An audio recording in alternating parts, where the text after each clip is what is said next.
Oregon, and the other is in Bend, which is up on the Columbia River. Right. We're also picking up reports of similar kinds of occurrences in China. That's it, because China's not on the Ring of Fire. No, but it's back far enough, and it's Yeah. you know, and there are a couple of traverse cracks, if you will.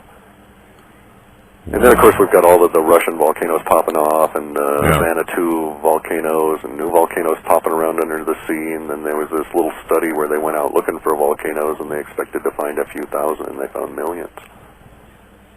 Really? Yeah. Ooh. Ooh. So, yeah, you know, big giant kawump and nasty bit of earthquake. Yeah, there you go. Could that be the major event? I mean, Sure. Just imagine if there was a massive earthquake in China. The number of tens, if not hundreds of millions of people who could be killed. Right. And then, of course, the global ripples. Sure, of course. Wow. That's kind of awesome. Because that's a distinct possibility. Like you just said, with the fault lines and everything else, but then the activity that seems to be going on over there, and of course the Chinese are so closed-mouthed about it. Right. Yikes. And then the stuff they've got happening in the Kashmir side of where their plate boundary joins with the Himalayas, right, etc. Right. Something definitely is shaking. I mean, if you plot all of the trends, we're on the upward curve of Earth changes. There's absolutely no doubt whatsoever. The idea that humans are out there pouring out vast quantities of carbon dioxide as we sit here. But, you know, I mean, even the cows putting out all the methane in the world, I don't think it's going to accommodate the increase in energy we're seeing. And it sure is not applicable to Mars, Venus, you know, any of the planets. Holy cow. Exactly, yeah. Holy cow. Boy, oh boy. Do you see the potential then that could be the big event, the ripple effect literally going around? I mean, it could literally begin to shake the Earth itself, just like the Sumatra earthquake did. And this is within historic boundaries, as long as you step outside of the controlled understanding of history that Western science has.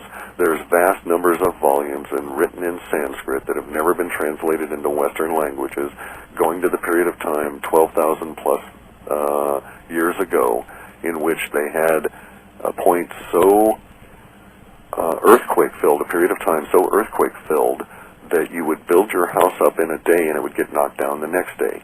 And you would do this for a little while, and after a few days you just gave it up. And it was so shaky, there were so many earthquakes going on, that vast quantities of people migrated from Western India, headed to what we now call the Mid-East, and ended up becoming the Semitic peoples. My gosh. And we're talking about a migration that at the time was referred to forcing out a fourth of all the people. Jeez. Cliff, can you see more activity? Because all of a sudden, and maybe I'm just more aware of it now, but it looks as though South America is having a tremendous increase, not only in the earthquakes, but also of the potential volcanic activity. And again, one of our precursors is the phenomenal number of UFO reports. Tell me about that. Well, just as an indicator, right? Okay, so how do I want to put this? Some people, there's guys who go and hunt molybdenum metal. And they hunt molybdenum, and they don't look for molybdenum at all. They look for a particular kind of bacteria on the surface of the planet. And they use that as an indicator.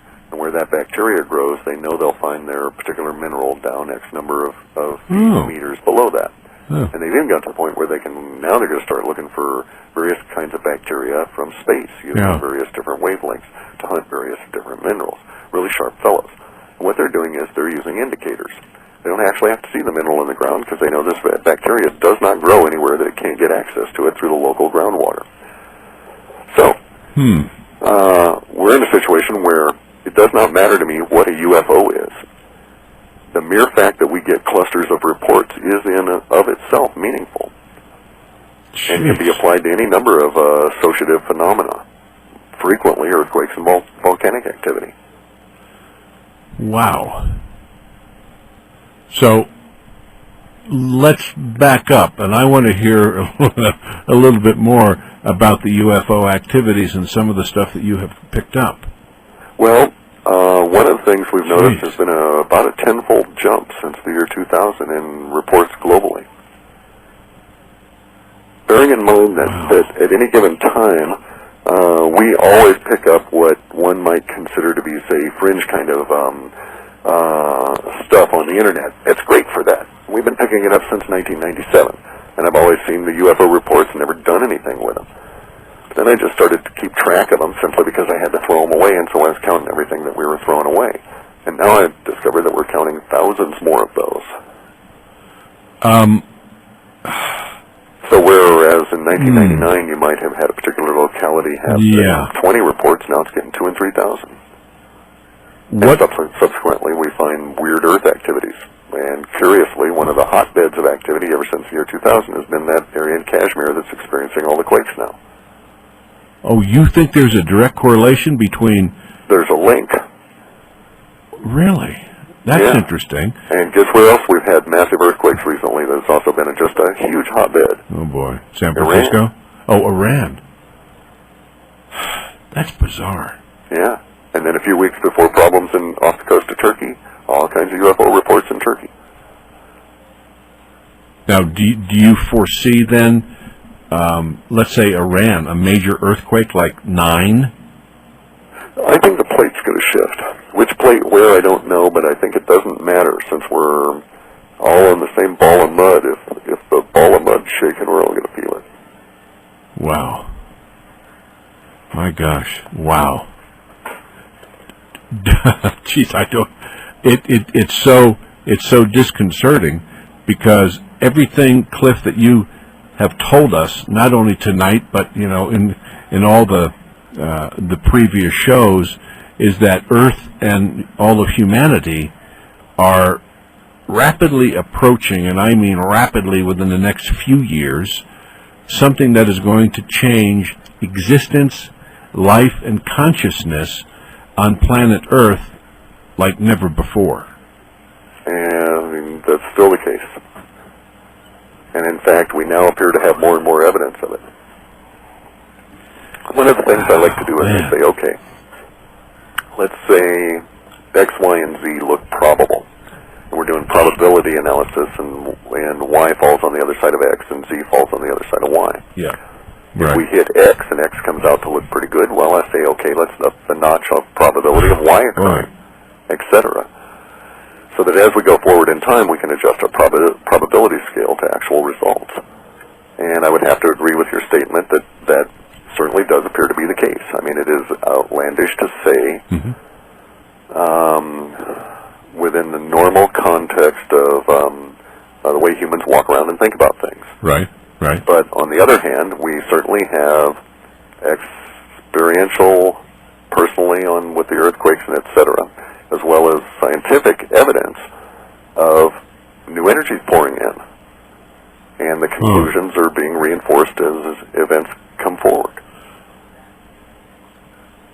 Cliff, what about the potential, and this would shake things up, of the flipping of the axis like it has done well over 150 times in the past few million years? Sure, and we're overdue, yeah. Do you... Plate shift may well be part of that. Oh, okay, sure it would be, right. And we're getting all kinds of indication that indeed a magnetic pole shift is imminent, but that's a geological imminent, so who knows actually how many years or days or weeks or whatever. But all of a sudden there's radiative anomalies appearing off the coast of Brazil, which is kind of like, it's too bad, I'm going to lose a bet, because I was betting that South Africa would be the new South Pole. Now it looks like it's going to be off the coast of Brazil. Are you serious? Yeah. How do you determine that? Initially, I thought, well, we had a period of time there where you may have picked up reports of weird electrical discharges coming out of Sicily. In that area, whole villages where they had to flee their microwaves and their toasters tried to bite them in the butt as they ran out of the house. And fires spontaneously. Yes, right, I do. Okay, and arcing all over. That was a result of an electrical anomaly appearing, which was related to a magnetic anomaly, which I think was a never quite manifested South Pole. And Oh. it's like, well, it's kind of an odd concept the first time you come across it, but recently in the year 2000, our sun flipped its north and south poles. And Which it does periodically. Correct. Yeah. And in the process, it's not like a magnet where you just sit there and you spin the magnet on the floor and all of a sudden the North Pole is facing you, whereas before it was the South. In the sun, it sort of dithered around and it created a bunch of North Poles and got rid of them all and then only had a South Pole for a while and then gave it itself another South Pole and so on. And it was a little bit chaotic. And then it just kind of settled down after it got its pole swapping business done. Yeah. It took about 3 months. Here on Earth, we've had a situation for a number of months, maybe 9 or 10 now, where there have been 17, 18, 20 South Poles, all clustered around Johannesburg.